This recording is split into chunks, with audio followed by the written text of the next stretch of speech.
Welcome to the Feisty Women's Performance Podcast. I'm your host, Sara Gross, Ironman champion, PhD in women's history, and founder and CEO of Feisty Media.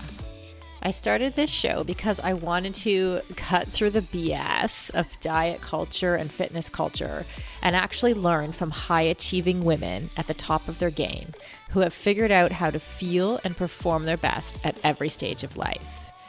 So I chat with experts, elite athletes, and leaders who have learned to succeed despite the massive gender data gap in exercise and medical science and product development.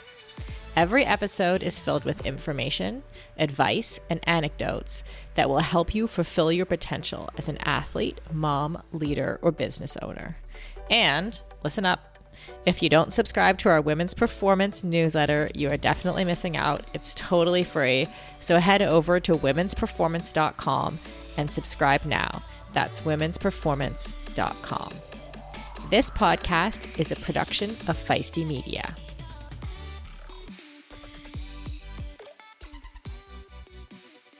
Hi, Feisties.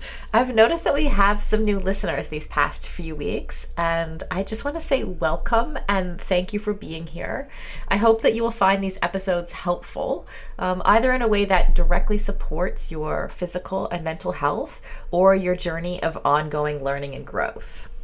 If we can do one or both of those things, I think our time together and our time with our guests as well has been well spent.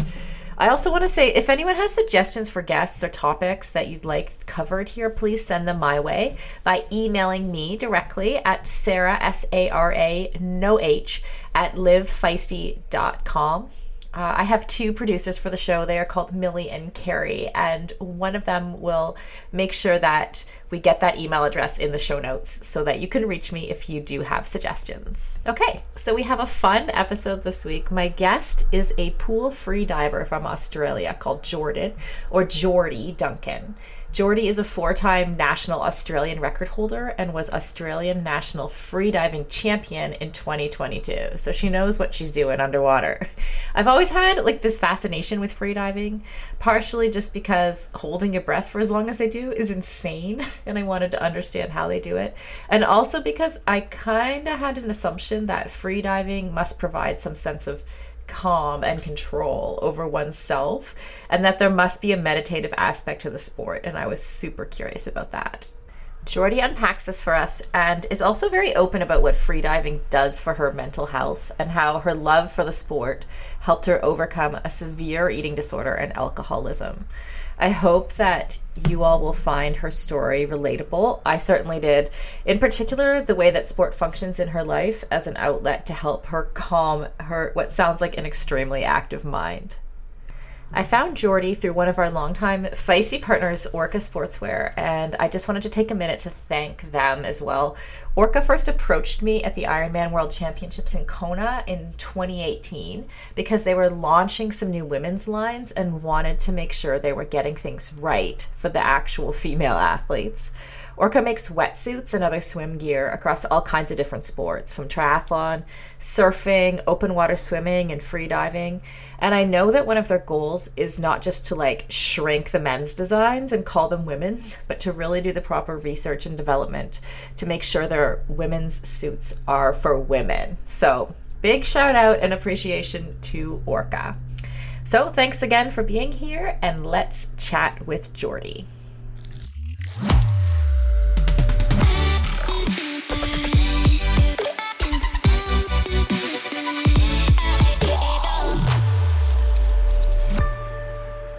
Jordy, welcome to the podcast. Hi, thanks for having me. I'm excited. I'm so excited too. Freediving, I was just saying to you before we started recording, freediving is something that I've always been kind of super curious about and have never done. So I'm very excited to talk to you today.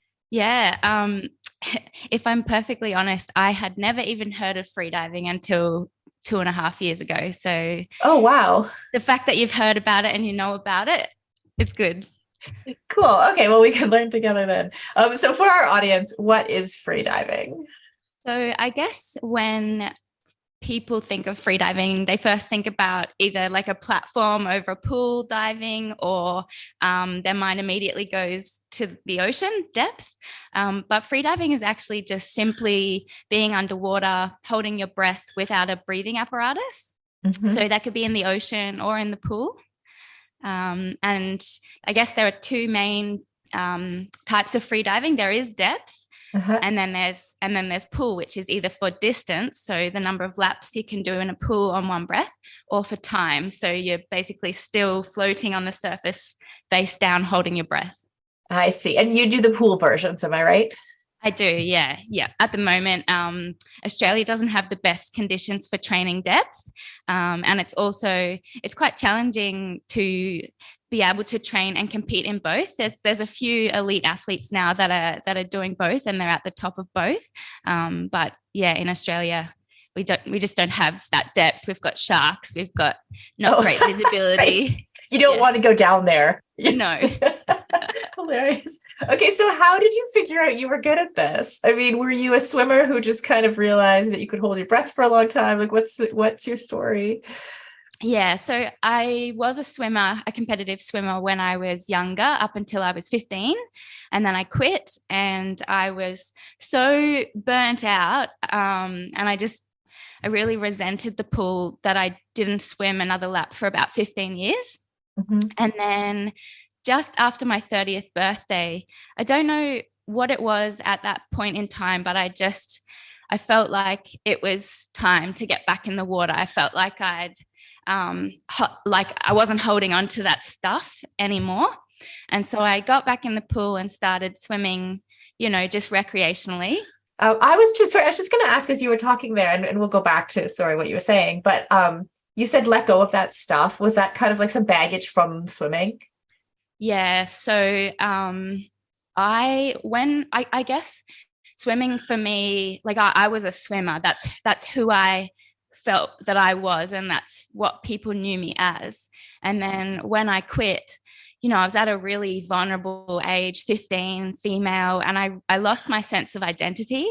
And I didn't know, like, up until that point, my life was wake up, train, go to school, train, homework, eat, bed, repeat. Mm-hmm. So yeah, I was very lost. And then I also, going through puberty, gained quite a lot of weight, not having had to really worry about controlling my portion sizes before or whatever, because I was training so much.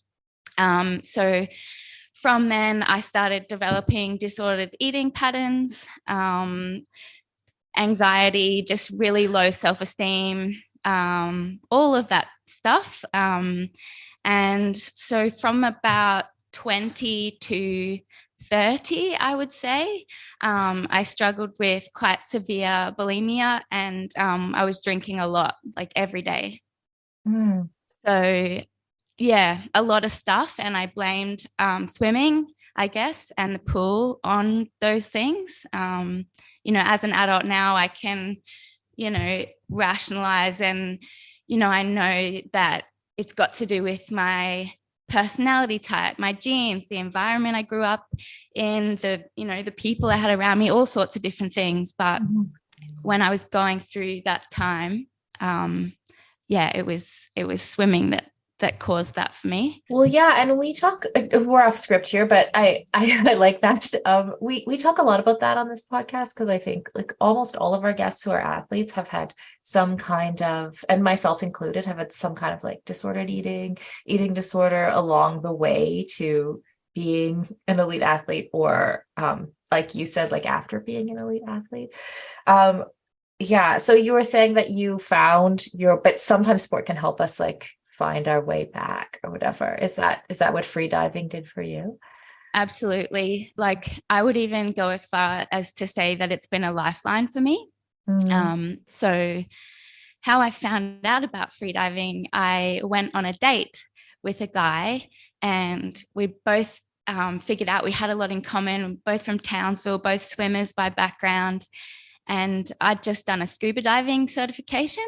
And he said, well, if you can, if you love scuba and you're a swimmer, you should try freediving. And I was like, what is this thing called freediving?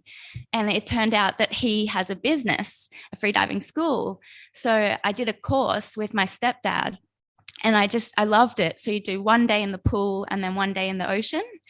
And it just felt like I'd never left the water. It felt like I was meant to be there. And as soon as I finished my course, I started researching whether there were any clubs that trained in Brisbane, where I'm based.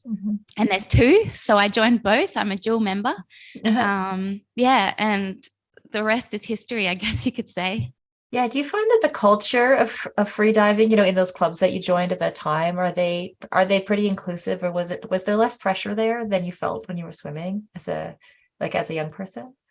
Yeah, like I think even in the 2 years that I've been freediving, a lot's changed. It's progressed a lot.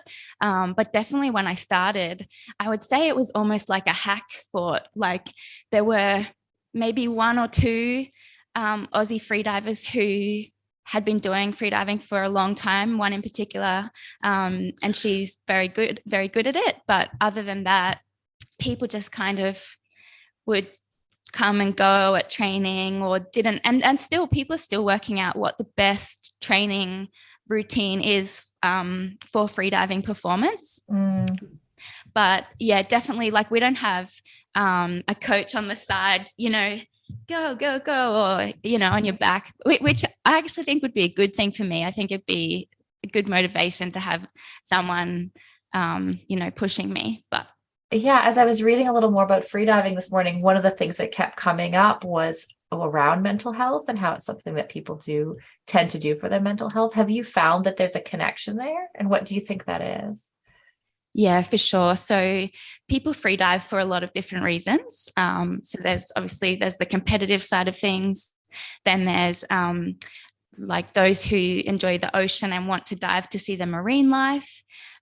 We've got a lot of spear fishermen and women who come and they want to improve their breath hold for spear fishing.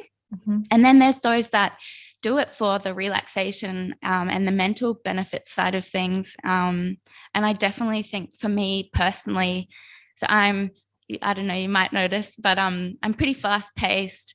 I struggle with anxiety still day to day, but when I'm freediving training and I'm in the moment, I'm fully focused on that, what I'm doing in that present moment. And it's the only thing for me. Like I've tried other things, I can't even read a book and fully get engaged in the book or like coloring in or anything. There's nothing like it.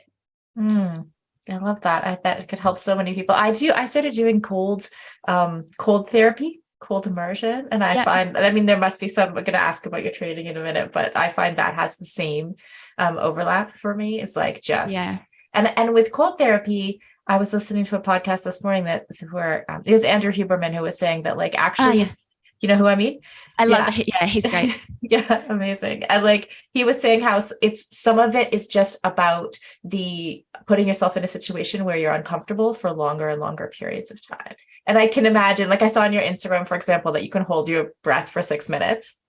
Like talk about making yourself uncomfortable. How did you learn to do that?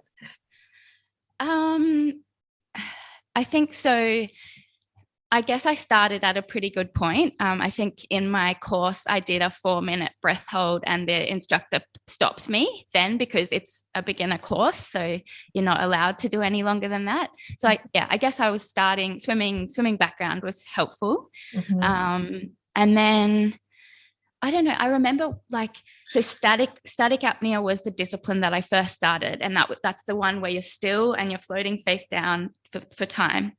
And it was like my favorite part of my week. I'd go at the end of the day after work and I'd just look forward to it. And it was my, few minutes of just me time and my happy place. And that was how I associated statics. It was my happy place.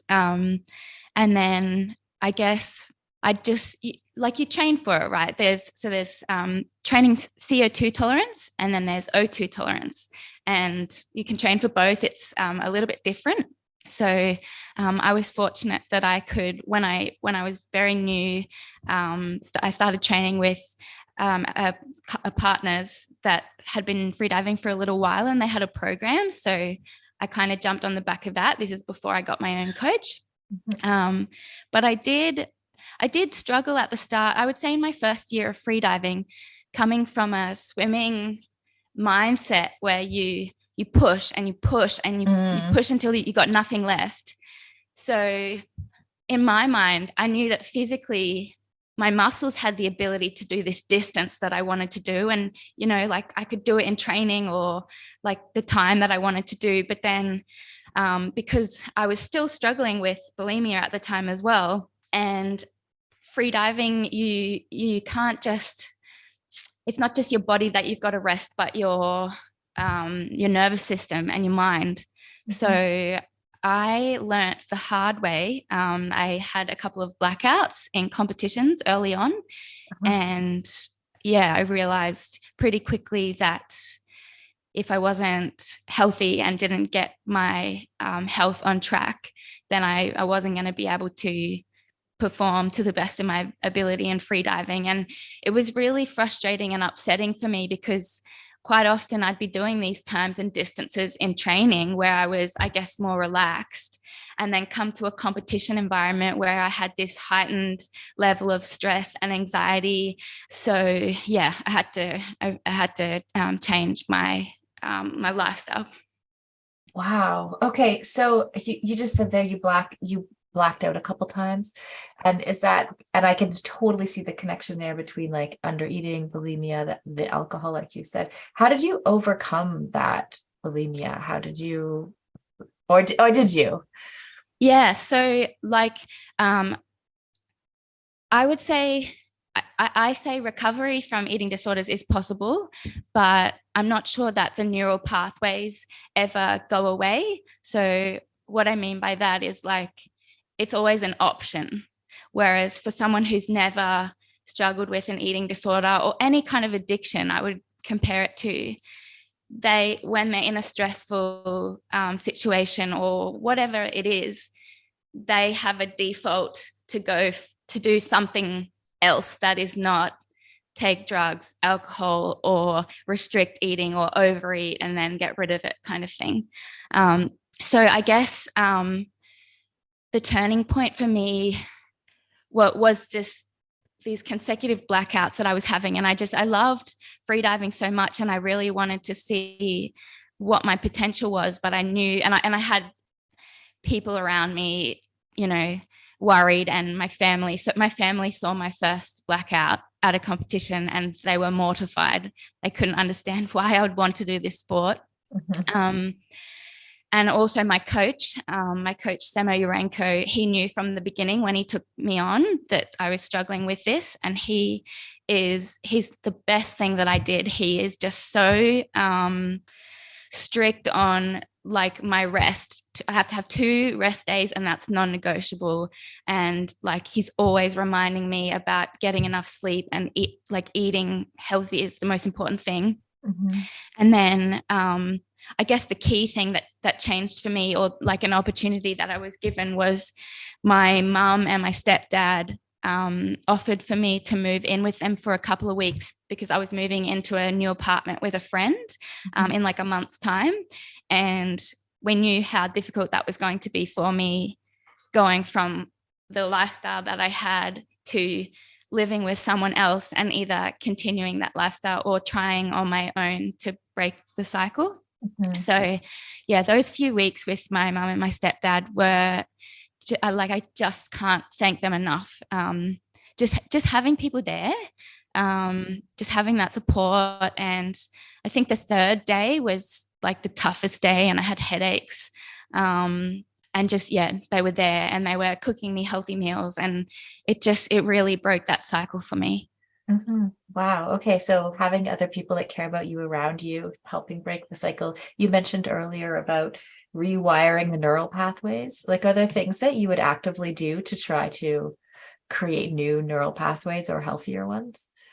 Yeah, I guess well, like freediving for me is that I know that I can't I can't do what I was doing and then go and train in the pool. I can't. Like, it's kind of a waste of a session, because I know now and I'm smart enough not to push past my limits, so I don't. But then I'm not giving 100%, so what's the point? Right. So it's really for you, like that really sounds, it was about having goals that you, and things that you wanted to do, Right. that you weren't going to be able to do if you continued with those habits. Yeah, for sure.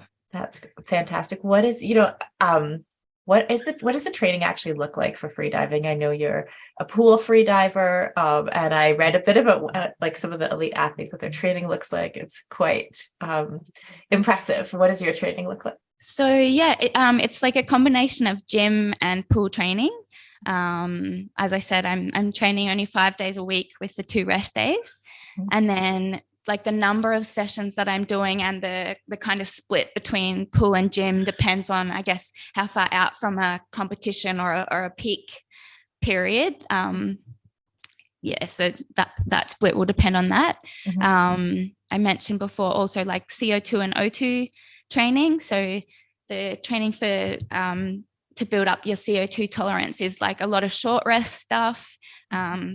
Sprints with short rest, high volume, and then the O2 stuff. As you get closer to competitions, you'll start doing the longer dives, longer rest, less, volume in the training. So you kind of periodize it like that. Right. And does it, when you say you have 2 days off, do you do a 3-day training block and then a day off, and then a 2-day training block and a day off? What am I doing at the moment? Yes. 3 days day off, 2 days day off. Yeah. And then on the on days, are you training a couple times per day? Usually not. Again, my coach is really big on not doing like a big pool session and a gym session in the same day. Like, right. Yeah, we're trying to, I guess, ensure that I'm well rested for every session, and so that I can give 110% every session. But I guess, yes, if I didn't work full time, I always feel like I'm not doing enough. Like, I'm always having this discussion with my coach about, I want to do more. I want to be able to fit in this many of like this because there's 4 disciplines. I want to train this many times and do this X many times a week. And he's like, you can't. Like, if the situation was different and I worked part-time, maybe, but you just can't manage. You have to be realistic. Yeah, I like that sense of balance. As we head into summer, rest and recovery are critical for improving sports performance, reducing stress, and living a long and healthy life. We should all invest in better sleep. So, think about the thing you lay your head on for 8 hours a night. If it's not exactly right for you, it can lead to needless tossing and turning, or worse, have you waking up with an unrelenting kink in your neck. My new Lagoon pillow has helped me improve my sleep immensely by pairing me with the performance pillow that has everything I need. So I personally was matched with the Otter pillow. Shout out to Team Otter, which I love because it has a gentle cooling effect. And I was able to choose how much stuffing I wanted in it, which is super important to me because I'm doing a decent amount of CrossFit these days and my shoulders are kind of creaky. So having a pillow that is stuffed just to the right height keeps my neck and head in exactly the right position and comfortable for the entire night. And as of fall 2023, Lagoon launched their 100% mulberry silk pillowcases. It's cool to the touch, buttery soft, and great for your skin and hair. You've got to go check out this pillowcase if you want to feel great and look great every morning. Waking up for morning workouts has never felt better. I'm refreshed and pain-free thanks to my Lagoon pillow. To check it out for yourself, go to lagoonsleep.com/performance and take the 2-minute sleep quiz to find your perfect pillow match. And then use the code PERFORMANCE for 15% off your first purchase. That's code PERFORMANCE at lagoonsleep.com/performance, whole 15% off, and the link is in the show notes. You can just click through there.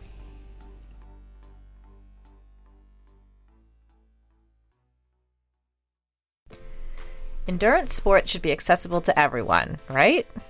That's why we are so excited to be partnering with Motive. Motive is one of the fastest growing training apps in the world today, with thousands of amateur athletes signing up every month and a nearly perfect 4.9 star rating in the App Store. You are not a template, and your training plan should not be either.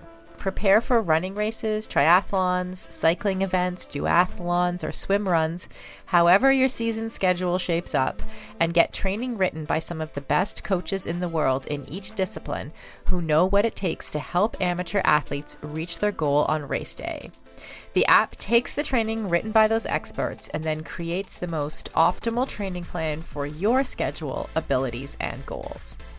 Plus, the training is fully customized to your race schedule, how much you can train each week, your current abilities, and the goals you want to achieve in your race. You can use the app for free as long as you want, or get all the upgraded features from the app for just $19.99 a month. But as a Feisty listener, you can sign up at mymotive.com and use the code Feisty for 2 months of full premium access. That's right, you get 2 months of premium for free. So you quite literally have nothing to lose. So head over to mymotive.com, mymotiv.com, and use the code Feisty, Feisty. And on a personal note, I know the founder of Motive, and he is driven to make triathlon and all endurance sports more accessible for the athletes who care about their performance, but who aren't quite ready for a full-time personal coach. If that sounds like you, definitely try the app for 2 months for free. You literally have nothing to lose.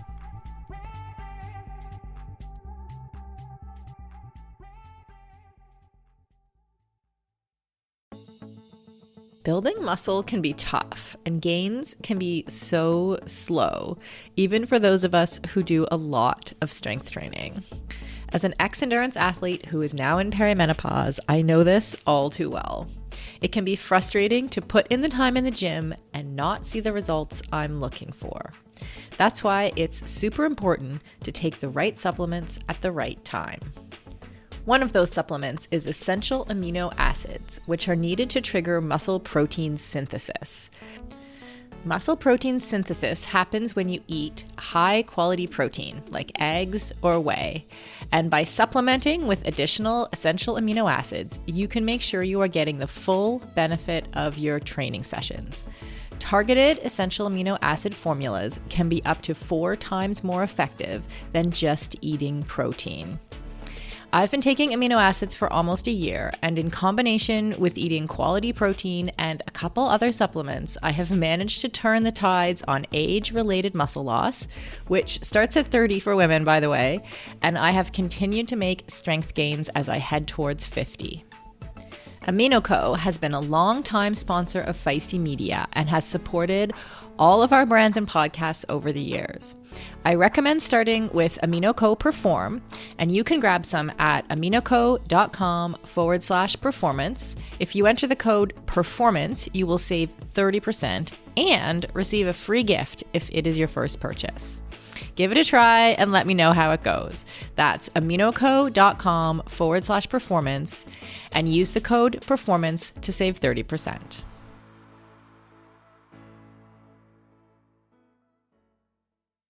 Yeah. Okay. So tell us, I know I cut you off earlier when you were describing what freediving is, but tell us what the 4 disciplines are. Okay.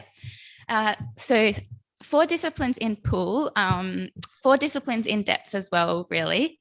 So in the pool, there is dynamic monofin, which is like the big mermaid tail, and you do a dolphin kick with your arms in streamline. Cool. So that's for distance. Then there's dynamic with bifin. So they're the 2 long flippers, again, for distance. Then the third dynamic discipline is no fins, and it's kind of like a modified breaststroke. So just not breathing, I guess. And are you fully submerged during that modified? Okay. Yeah. So we wear weights around our neck and or waist to keep us neutrally buoyant. So we sort of sit in the middle, not at the bottom and not at the top of the pool. Yeah. And then the 4th pool discipline is static apnea, which is the literally, if someone saw you, they'd probably think you were dead floating on the surface of the water. And then in depth competitions, so similar, constant weight monofin, so that's going down with the monofin mermaid tail, constant weight bifins with the 2 flippers going down. Yeah. Then there's free immersion, which is so no fins, and there's a line, and you're using your arms to pull yourself down to the bottom plate. And then the 4th one, what am I forgetting? No fins as well. So constant weight, no fins, like breaststroke. Yeah. And I was watching one of your videos this morning where you did 157 meters with, I think, monofin. Is that bifins? I think that must have been my first competition that I did. Yeah, bifins. Right. I don't know how I found that one, but that's what came up when I Googled you this morning. Yeah. Okay. And what I was wondering is, like, as you know, as a swimmer, I think we all have this experience as kids, like in the pool of like, let's see who can hold their breath the longest or swim to the other side with holding. I wondered, like, how do you decide when you're going to come up? You know, like, do you know, okay, do you get signals that are like, okay, I'm done here, you know, and what are those signals, and what signals do you ignore? And then how do you know when to breathe? Yeah, that's the secret question. And it's something that you have to learn by experience. Mm-hmm. And for me, when I started, like I mentioned, I had that swimmer's mentality, very good at pushing through pain, blocking out, not that we don't feel pain, but discomfort, I should say. Mm-hmm. But very good at blocking stuff out. So when I'd get to that point where it felt hard and I was having contractions or it was feeling uncomfortable, you know, I'd be like, suck it up, Jordan, keep going, keep pushing.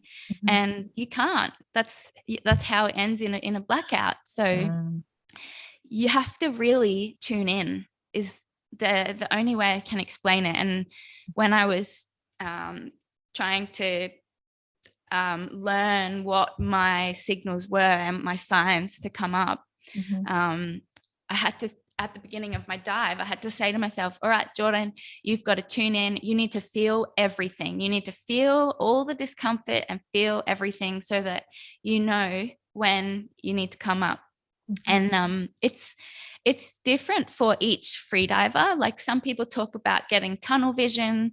Some people might lose their like hearing. For me, I guess it's kind of indescribable, but definitely if I'm like right on the edge, I'll start to feel a little tingly or something, and then I know like I've got to get up quickly. But it's a fine balance with depth. Before they do their dive, they have to set a target depth, and so there's a plate at that depth and they can't go any deeper than that. Right. Whereas, because like they've got to go down and then still get back up. But whereas in the pool, there's no set distance, so you can go as far as you want, but I guess you're a lot closer to the surface to come up. Right. So interesting. I want to ask about sort of being a woman in freediving. You know, do you feel like it's a pretty gender equal sport? And do sponsorships come as easily to women as men? Does the media cover the women as much as men? Yeah. So, yeah, I guess I think it's changed a lot in the last few years. Coming out of COVID, the elite women freedivers are really strong and they're catching up to the men. So, you know, the proof is in the pudding. They're not that far behind anymore. It's still male dominated, but I definitely think it's getting better. In Australia, we don't get any media coverage for freediving. Right. As far as I'm aware, we don't get, I don't think anyone gets financial assistance, like actual pay for sponsorships. But overseas, like in Europe, definitely there are some freedivers who live, like they don't work. They're a professional freediver and they do that full time. Lucky them. But yeah, to answer your question, I think it's definitely a lot better now. Yeah. Right. Yeah, I associate freediving with women. I'm not sure why. I think maybe because my entry point was a documentary about a female, and I don't remember much about it, but it was at least 10 years ago about a female Yeah. freediver. So I just Yeah. associate, and maybe it's like kind of like the mermaid connotation Yeah. that I have Yeah. with it or whatever. There are some iconic female freedivers and just like super strong, really inspiring women at the moment. And you, speaking of sponsorship, you and Feisty Media have a sponsor in common, Orca. Do you use their products? Yes, I do. Yeah. So Good. I have been wearing Orca wetsuits pretty much all of this year. It would have been sooner than that. We started chatting about this time last year, maybe a little earlier, and they let me know that they wanted to work together and they wanted to get me their new line of freedive wetsuits to wear, which is the Orca Zen and the Orca Mantra. But I think originally it was meant to be launched in January or February, and then it got pushed back to May. So I ended up buying one of the older model Orca free wetsuits at that point. So I was wearing that, and I love that wetsuit, and I wore it yesterday and it's just got a hole in it after 12 months. Oh yeah, after all this time. And I'm so sad. But anyway, I broke my most recent 2 dynamic records in the Orca free and then the Orca Zen. Oh, cool. Okay. And what are those 2 records?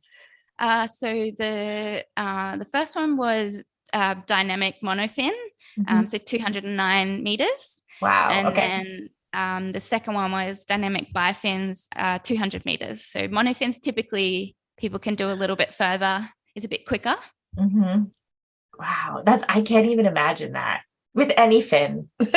Yeah. Going that far holding your breath. That's pretty. Do you train to actually, because I know like, when you're actually moving in the water, you're using oxygen to create that movement, right? Do you actually train to move more efficiently?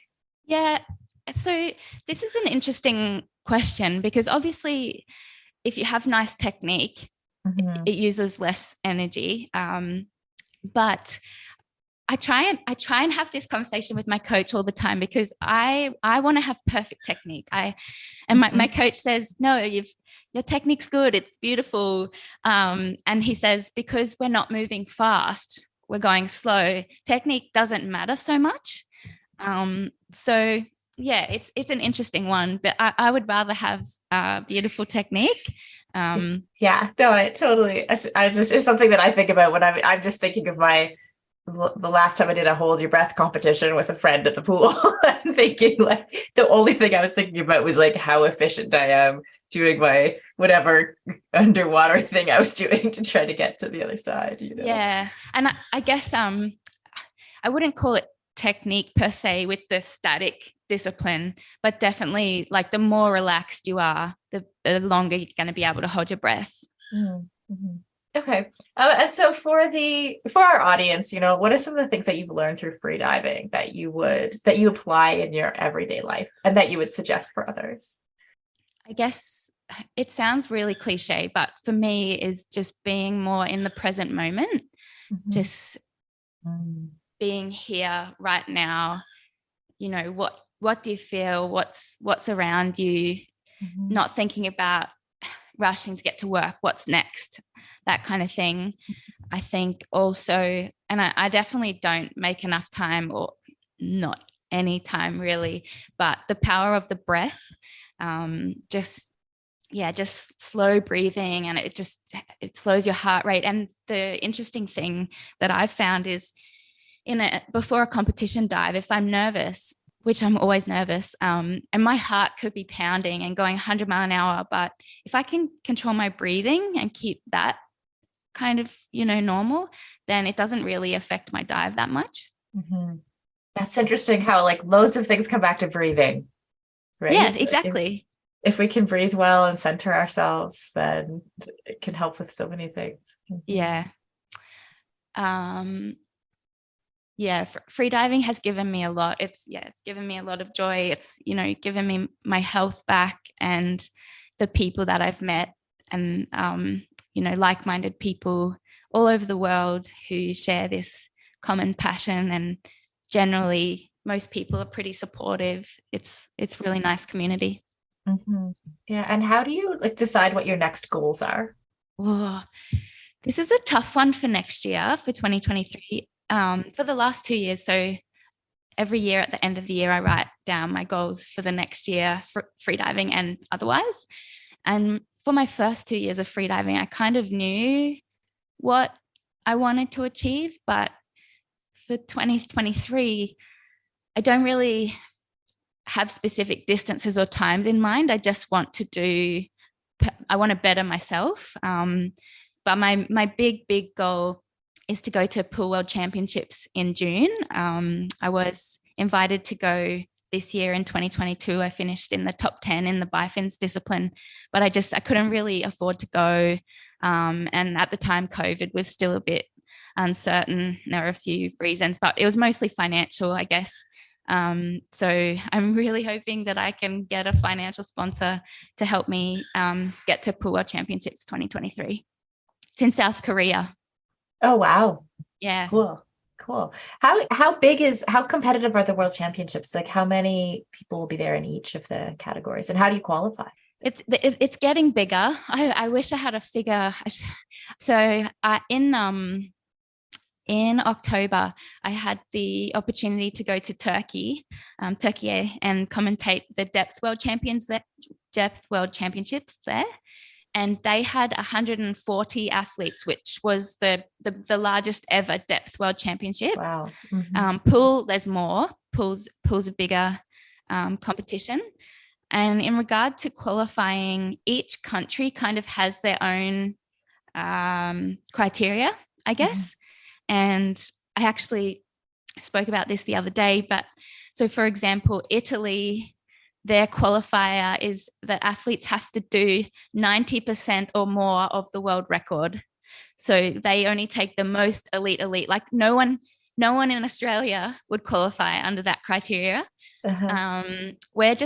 In Australia, we're just talking about that at the moment because we've never really had a situation where there's been more people wanting to go than, spots available. We've never had to select. Mm-hmm. But I think in 2023, it will be the case. So I think they're looking at maybe taking the top 3 ranked athletes for each discipline, male and female, and then maybe leaving a couple of additional spots open. Not sure how they'll determine or select those 3.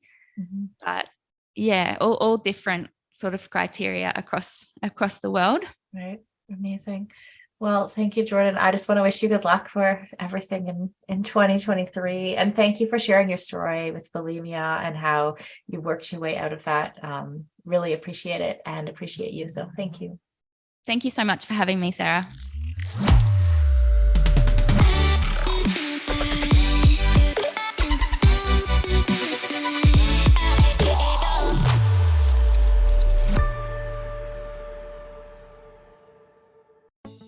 For decades, running shoes have been researched, tested, and designed for men. Brands have relied on the shrink it and pink it approach to sell male shoes to female customers. That's why we are so excited to be working with Hedas. Hedas designs athletic footwear for women that elevates performance, safety, and style. Hedas unlocks the science behind women's biomechanics through dedicated research, creates better shoes for women that support their longevity and performance, and establishes new design standards to promote transparency in a male-biased industry.